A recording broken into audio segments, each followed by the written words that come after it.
Hook. You ever seen 102 roaring Harley engines outside a small town house in the middle of winter?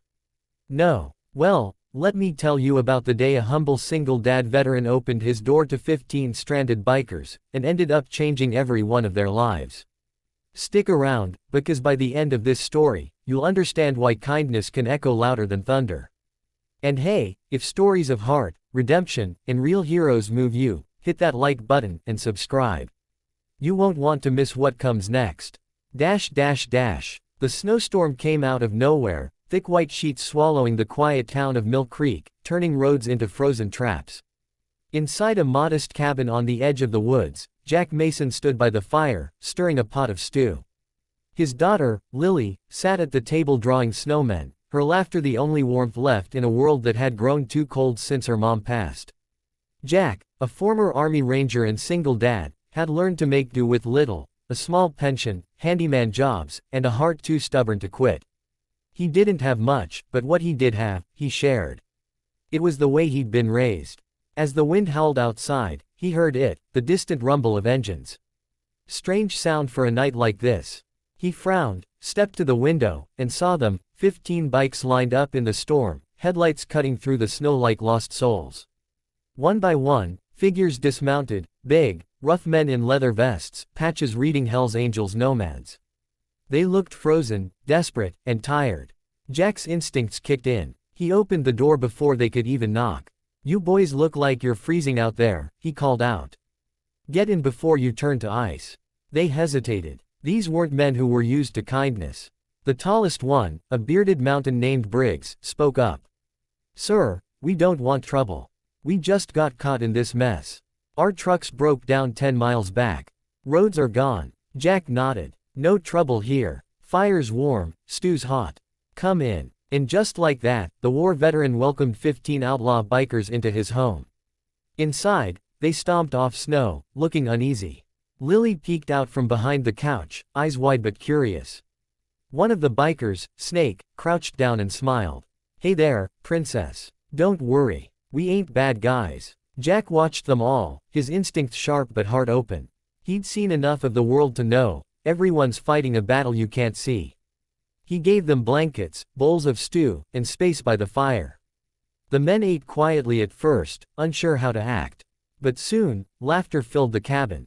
War stories traded for road tales, scars compared, names shared.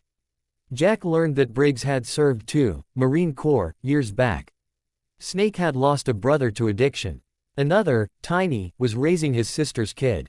They weren't monsters. They were men with wounds, just like him.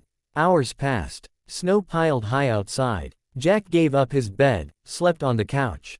One by one, the angels drifted off, warmth returning to their faces. The next morning, the storm broke. Clear skies, soft light, and silence, until the engines roared again.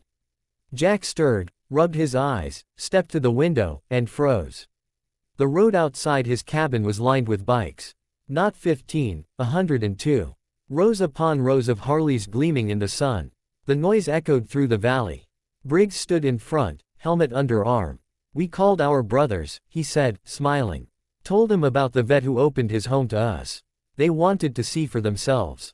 Jack blinked, stunned. "What's all this for?" Briggs grinned. "You gave us warmth, brother. You showed us something we ain't seen in a long time, trust. So, we're here to pay it back." The angels spread out, some unloading crates of food, firewood, and tools. Others brought coats, gifts for Lily, and an envelope, thick, sealed. Briggs handed it to Jack. "From all of us. For the roof, the heat, the life you gave us last night." Jack opened it. Cash, more than he'd seen in years. Enough to fix the cabin, pay off debt, maybe even send Lily to the art school she dreamed of. Tears filled his eyes. He tried to speak, but Briggs clasped a hand on his shoulder. "You didn't help us 'cause you wanted anything back. You did it 'cause it's who you are. That's what real brotherhood looks like. You're one of us now, not by patch, but by heart." Lily giggled as one biker lifted her onto his shoulders. Another set up a grill, another started shoveling snow. The scene looked like something out of a dream, bikers laughing, working, helping. A community built in one night out of kindness. By sundown, the house had a new roof. The pantry was full. Lily had a new coat, and Jack had a family bigger than he ever imagined. When they left, the engines thundered in unison, shaking the ground like a salute. Briggs turned back once, gave a two-finger wave. You ever need us, Jack, just listen for the road. Jack watched them disappear down the highway, snow glinting under chrome and sunlight. He felt something stir deep in his chest, hope. Maybe, he thought, good hearts still beat under leather and scars. He looked down at Lily, smiling up at him. Daddy, those biker angels, they were nice. He chuckled, pulling her close.